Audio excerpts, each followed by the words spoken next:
Paz do Senhor, amados irmãos. Em João capítulo 11, Jesus ele vai realizar o sétimo milagre do livro de João, o milagre da ressurreição de Lázaro. No capítulo 12, Jesus vai estar em um momento muito particular com Lázaro e a sua família, junto com seus discípulos. E tratando-se do capítulo 12 de João, eu gostaria de falar sobre conceitos de uma adoração genuína, uma adoração que é prestada por Maria no momento em que Jesus está à mesa e ela entra com um vaso de um óleo muito cheiroso, e esse óleo não era barato, era um óleo muito caro e também muito difícil de se possuir, dado a quantidade de tempos e, em alguns casos, até de anos, de conseguir juntar dinheiro suficiente para ter esse óleo em casa. Esse óleo não era usado para qualquer ocasião, era um óleo usado para momentos específicos, era um óleo muito cheiroso e muito caro. Eu gostaria de tratar com os irmãos sobre uma adoração genuína. Primeiro, o que é genuíno? Genuíno é algo sem mistura, algo puro. Genuíno é algo completamente sem nenhum tipo de acréscimo, nenhum tipo de algo a mais. O que é genuíno é puro, é original. Uma adoração genuína. E a primeira coisa que eu gostaria de destacar que o texto vai dizer é que uma adoração genuína ela sempre será aceita. Uma adoração pura, sem mistura, completamente entregue, ela sempre será aceita por Jesus. A Bíblia vai dizer que ela quebra completamente os protocolos de todo tipo de lei da época. Ela invade um momento particular, embora ela fosse da família, mas você tem que lembrar que ela era mulher e mulher sofria muito preconceito. E ela invade aquele momento particular e Jesus não a reprova. Jesus não chama a atenção dela. Pelo contrário, Jesus a aceita. Jesus a deixa participar do que estava acontecendo, a deixa fazer o que ela estava fazendo. Você vai encontrar um relato muito importante sobre uma adoração genuína, ela é aceita. Você vai encontrar no livro de Lucas, capítulo 21, você vai ler no versículo 1, 2 e 3, que no momento de cooperação dos irmãos, daquela reunião, o momento de voluntariedade na oferta, a mulher, uma viúva, uma pessoa que, se você entender o conceito da época, vai ver que uma viúva era uma pessoa completamente desamparada, a não ser que alguém a remisse, e ela dá de fato o que ela tinha, ela coopera com o que ela tinha. A questão aqui não é dinheiro, não é dinheiro. A questão é quando você dá a Deus o que é de Deus. Não estou falando de dinheiro, estou falando de adoração. A questão de Lucas 21 é um exemplo prático. Ela não dá a Deus o que está sobrando, ela dá a Deus o que ela tem.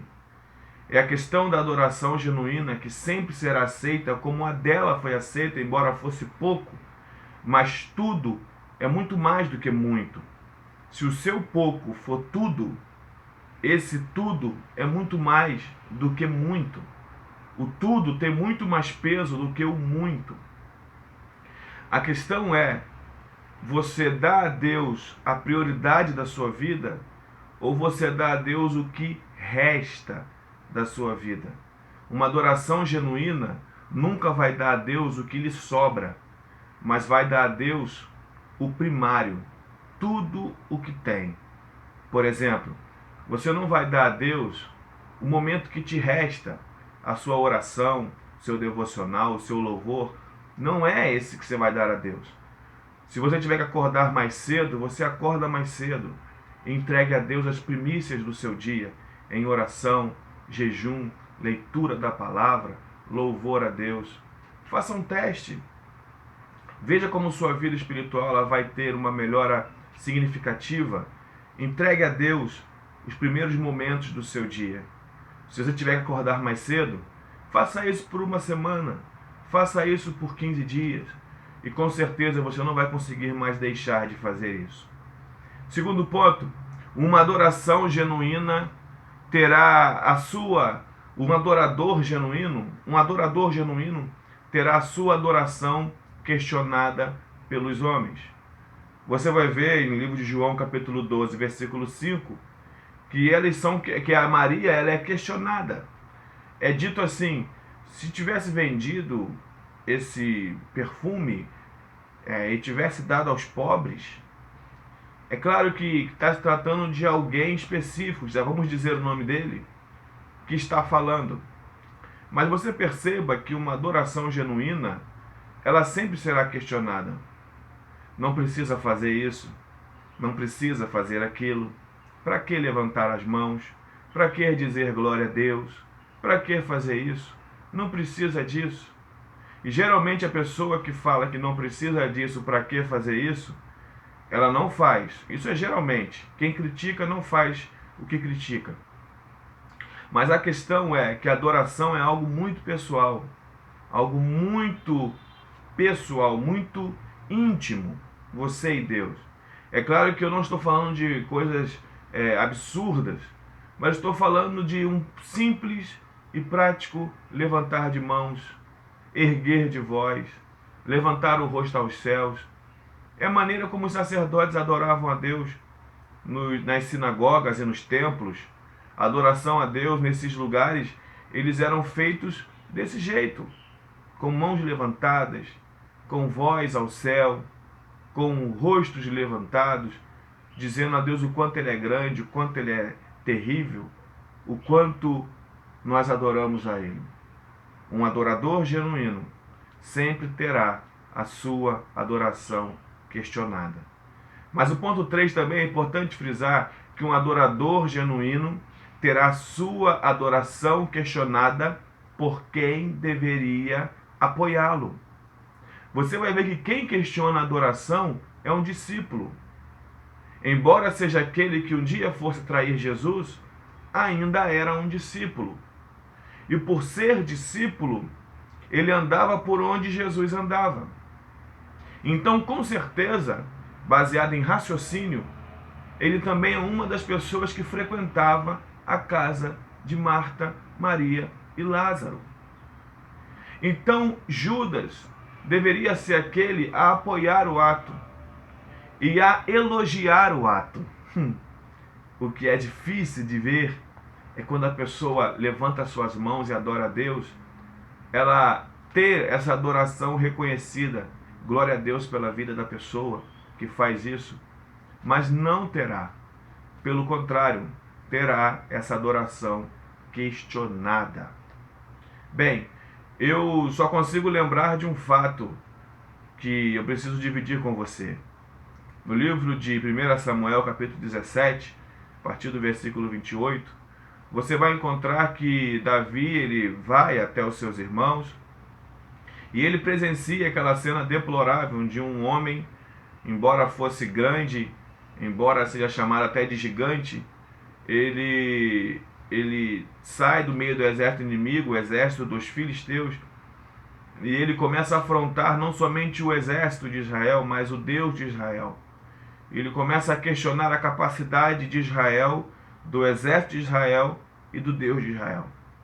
Davi fica furioso com isso e vê que ninguém se prontifica, e ele entende que o mesmo Deus que entregou o urso e leão nas suas mãos também pode entregar aquele homem. Ele tem a sua atitude questionada, e não é por qualquer pessoa, é pelo seu irmão mais velho, Eliabe. Se Davi ele tinha os seus irmãos, e Davi é o último desses irmãos, com certeza, o irmão que viu Davi nascer, o irmão que viu Davi trocar as fraldas, o irmão que viu Davi crescer e evoluir, virar um adolescente, um jovem, foi Eliabe. Foi Eliabe. O que me leva a ter um pensamento um pouco mais elaborado sobre o assunto. você terá a sua adoração questionada por quem tem documentos para questionar. Você terá a sua adoração questionada por familiares que viram como você era. Você terá a sua adoração questionada por pessoas próximas, como amigos, como parentes, como pessoas próximas, vínculos, pessoas até mesmo que participaram da sua vida antes de você entender a razão de viver, que é Cristo Jesus. Você terá a sua adoração, a sua vida devocional questionada. Questionada. Sabe por quê? Porque um adorador, ele sempre incomoda. Perceba que todas as vezes que alguém se levanta para adorar Jesus no meio da multidão, ele nunca será repreendido por Jesus, mas será repreendido pelos discípulos ou pela multidão. Você vai encontrar isso com Bartimeu e com outros exemplos. Bartimeu gritava: Jesus, filho de Davi. E os discípulos diziam: não incomode o mestre. E a multidão dizia: não incomode o mestre. Não deixe de ser um adorador. E por último, um adorador genuíno não perde a oportunidade. Maria poderia esperar aquela reunião acabar. Maria poderia fazer isso individualmente em secreto, chamar Jesus em algum lugar e fazer isso em secreto. A gratidão seria a mesma. A gratidão seria a mesma. Mas ela não perdeu a oportunidade de fazer ali. Não perdeu a oportunidade. Então, por favor, seja um adorador genuíno. Também não perca a oportunidade de adorar Jesus agora, aonde você está, e dizer o quanto Ele é grande, santo, poderoso, sublime, real, verdadeiro, digno de honra, de glória, de louvor, de adoração. Tudo é dele, por ele e para ele. E sem ele, nada do que foi feito se fez. A sua existência é motivo de glorificação a Deus. Amém? Deus abençoe tua vida, Deus abençoe seu ministério, Deus abençoe a sua família. Se você gostou do vídeo, por favor, se inscreva no canal, divulgue o vídeo a outras pessoas. É importante que isso aconteça, até para a motivação desse teu servo aqui. Amém? Deus abençoe tua vida em nome de Jesus. Fique na paz do Senhor. Deus é fiel. Nunca se esqueça disso. Amém.